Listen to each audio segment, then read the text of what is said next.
Hi everybody, I'm Jack and this is Raw Tropical Living. Thanks for joining me today. Hope everybody had a very good hump day out there. We're on the downward slope for the weekend now, and yeah, I'm looking forward to the weekend too. Going back down to Pensacola. That's kind of my groove on the weekends, just to get out of this day-to-day routine existence up here. So that should be fun. Today I want to talk about raw food diet, balance, and perfection, and just tell everybody lighten up a little bit.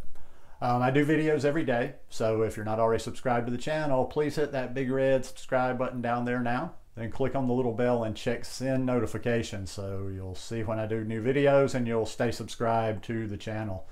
I was talking with a good friend last night. Actually, we ended up chatting. I was sitting outside. We chatted for probably close to 2 hours, and this is one of those friends that that I really enjoy having conversations with, especially about food and healing and things like this, because this friend is an actual healer. And if you've watched my videos for very long, you know I'm not real big on that word healing. I think there's a lot of woo-woo and all kind of stuff out there. And when I say a healer, I'm talking about a real healer that knows stuff. I'm not talking about, you see this stuff in groups all the time, and I'm not going to ever challenge anybody, but everybody has healed.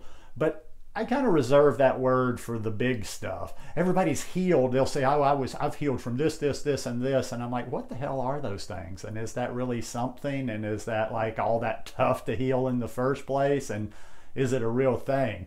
I'm talking cancer here, and somebody that's worked with cancer people, and like somebody I just know knows their stuff. So we can have rational conversations. We go back and forth. We don't necessarily see it eye to eye exactly 100% on food, but I don't think any two people will ever line up like that. But it always gets me thinking, and it gives me stuff to question myself about, and it kind of gives me answers to some of the things I question myself about. From everything I see, and I kind of draw my experience from, questions I get, comments, threads I see in forums, and every, just kind of the big picture, taking little bits here and here and getting a big picture, is people are so worried out there. They come to this raw food diet, and you would think that you take one misstep and you're going to endanger your health forever, or you're going to possibly die or something. Let me put it in perspective for you. You were eating garbage before. Let me look straight into the camera and say that. You were eating garbage before. Now some little sanctimonious somebody out there that's been living pristine forever will say, not me, not me. Well, okay, then you're not counted. But by the numbers, most of us that came to this lifestyle, we were eating garbage before and we didn't think anything of it. And when we ate garbage, people didn't constantly question, oh my God, am I getting enough of this? When we were getting enough of nothing. Nothing. I mean, I think about how I was eating before I came to this lifestyle, and even when I wasn't eating atrociously like I tended to do sometimes when I was in my chicken wings and beer frenzies, it was still, I really wasn't nourishing my body all that well. And I can look back and think like there was probably a lot of things in my diet that were missing, a lot of key nutrients. Yet you switch over to being raw vegan, and everybody thinks they're going to like die in 6 months if they don't get it perfect, if they don't get every single food in that people tell you got to get. Why you didn't die, and you probably wouldn't. The sad thing is that you could probably eat a standard American diet, and people do it and they live into their 80s. They don't live very well, but they will live, and people don't worry. It's kind of this funny thing. Like I say, people can eat garbage, and nobody worries like, hey, dude, you're going to die. You're going to get diabetes or this or that. But you go vegan, high carb, plant-based, raw vegan, and everybody questions you, and it even leads to you questioning yourself. A lot of this I attribute to overload. You're just being bombarded with too much information. Sometimes people will send me friend requests on Facebook, or they request to get into my group, that 30-day raw vegan food challenge. And I go through certain criteria, and I'm really not all that enamored with the people that belong to like, and this is a thing. It gives all those stats when people contact you, and some people out there I've seen like a member of 237 groups, member of 180 groups, even 50 or 60 groups. I'm just like, and then I go down the list when I see all those groups, I go down a little further and I'm like, holy crap, you're in 100 groups, or you're in 50 groups that are just related to raw vegan. So you're being bombarded by so much information, and it's information overload. And a lot of it is bullshit, and to be quite honest with you. That's why I say you need to focus your, learning and educating yourself on this lifestyle without just getting it willy-nilly from random trolls and just people. Everybody's an expert popping off out there. But and also too, that puts that pressure. You start seeing things. As humans, we're like this, and I can relate to that in other areas. You see something in a group, and sometimes it will come from but you don't know that yet. You might be a new person.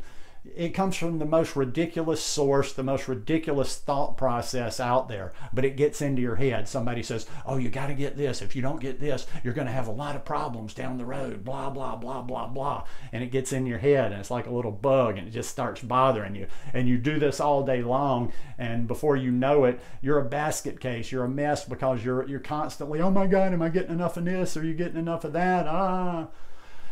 This kind of like came from a thought I was expressing to my friend last night when I said, I sometimes, these days especially, and if you follow me on Instagram or if you've heard how I've been talking about what I'm eating lately, I sometimes go through these periods where my intellect, fights my body, or not fights my body, but argues with my body. I talk to you guys on here about how I'm very big on listening to my body and letting that decide what I'm eating, how I'm eating, and what kind of phases I'm going through.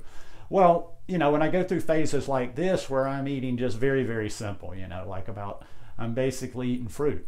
And now I'm putting a green soup in the afternoon. No overt fats. But for a while there, for probably 4 or 5 weeks, I wasn't even including any greens other than Daily Green Boost, my barley grass juice powder that I really like, and spirulina, but I wasn't having any greens for probably 4 or 5 weeks. I was on bananas, orange juice, mangoes. Bananas, orange juice, mangoes, banana and ice cream.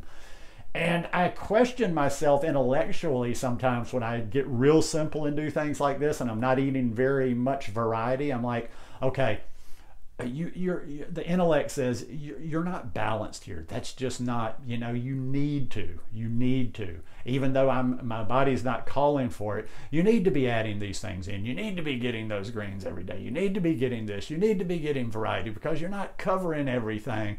But then my body just kind of sits back and smiles and says, yeah, but you know what? I feel better right now than I've felt this whole time that I've been in the United States. I mean, I just feel absolutely phenomenal. Been eating a lot of mono meals, just very, very, very simple. But like I say, the body and the mind, they fight back and forth a little bit. They argue, and it even gets in my head a little bit. And then I just have to kind of let go and say, you know what, you're not doing this all the time. Now, if I dropped into a phase where I was eating like that, just nothing but maybe 4 or 5 fruits for a year or so, I might question a little bit. But if I kept feeling good, not necessarily so. But there's still that little bit of the intellect in there that goes, yeah, but you can, and I do respect that. You can feel good now. You can feel good now and think everything's going good with the way you're eating and be missing out on 1 critical or 2 critical things and all of a sudden have a major health issue. And it happens with raw vegans. Don't let anybody fool you on that. There's people that do this lifestyle for 6, 7, or 8 years that I've read about, heard about, and this is not all that uncommon. And they're feeling great. They're rocking and rolling along. They think they know it all. That's like, this is the lifestyle. This, I found God. I found this and that. And they have a major serious health issue. And a lot of times then they'll go in the opposite direction and go, oh, this raw diet is horrible. It's almost killed me. So it's a never-ending process. You're always trying to learn, but in the end, after I have a conversation like that and have, a good sounding board and I'm able to get a little bit of a feedback, I'm like, I just continue to listen to my body. So the takeaway on this is whatever you take. I'm not saying do like me and just start eating like me. I'm just saying stop stressing over this stuff. Stop worrying about every bite of food you put in your mouth. Stop asking me, oh, I put this into Chronometer and I didn't get back this, and this. I'm not all that enamored with Chronometer, even though I don't know that much about it. I've talked to a couple of people that I really respect as well, and they're not all that sure about the accuracy. They're not all that sure about if it takes into account certain other factors in our life. So, you know, stop worrying about all the time that you're going to do some misstep on this lifestyle and all of a sudden your health's just going to tank like that. I know a lot of people try to get into your head, and if you know, I'm kind of isolated. I don't have people, you know, beating me up all day long about what I'm eating. I don't have people pecking away telling me, oh, you can't do this, this isn't healthy. I'm sure that is psychologically straining on you, but don't worry about it so much. Like I say, what if you had never found this lifestyle? What if I had never somehow watched videos or whatever that weekend, whatever I saw or whatever it was that brought me that one weekend that I became vegan and that I went high raw from the beginning? What if that had never happened? You know, what if that had never happened?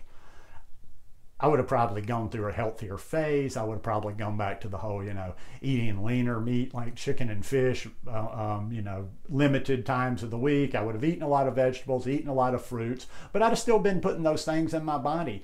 I wouldn't have been getting near the nutrition that I'm getting now, but I wouldn't have even worried about it. It would have just been, you know, it's mostly back then, it was just about, okay, how's your weight? You know, if you're a certain weight, you're a certain look, you know, there's not excess body fat, oh, you're healthy. So we've learned a lot. So don't stress out over this lifestyle. Enjoy it, embrace it, learn a little bit more each day. But don't think the wheels are all going to fall off if you don't do this thing perfect, you know, right from the beginning. Anyhow, just my 2 cents worth. Hope you guys enjoyed this one today. If you like it, please give me a thumbs up, and we'll see you tomorrow. Peace.